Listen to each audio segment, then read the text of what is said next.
પણ સ્વામી બાપા એકદમ વિચક્ષણ, તો એમણે જોયું કે આ એમને વંચ્યા વગર પાનું ફરી ગયું.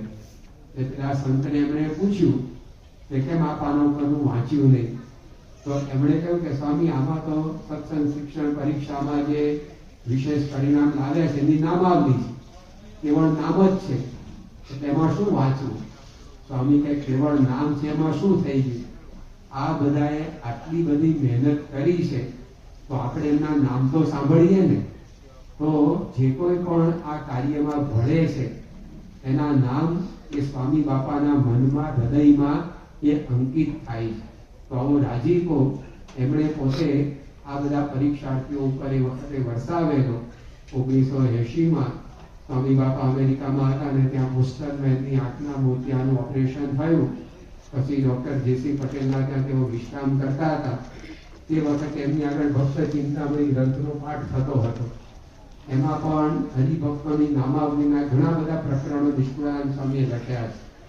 તે બધા પ્રકરણો આવ્યા એટલે વાંચનારા સંતો હતા એમાં પાળી પડતી હતી, કારણ કે સ્વામી બાપા તો સળંગ 8-8, 9-9 કલાક સુધી સાંભળે.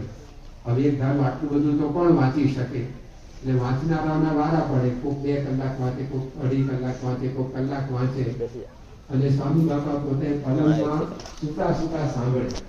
રૂમમાં અંધારું હોય કારણ કે આંખમાં પ્રકાશ ન જોવો જોઈએ, તો 8-8 કલાક બાપા સૂતા સૂતા એ સાંભળે કથા. આ બહુ અઘરી વાત છે.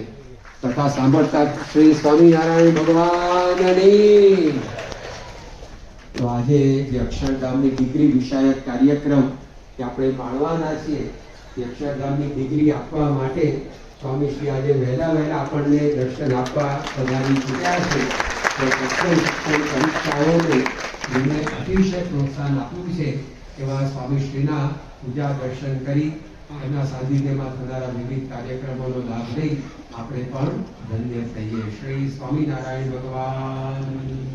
આવા જ વિશિષ્ટ પ્રસંગો સાંભળવા માટે કૃપા કરીને લાઈક કરો, તમારા વિચારો કમેન્ટમાં શેર કરો અને અમારી ચેનલને સબસ્ક્રાઇબ કરવાનું ભૂલશો નહીં.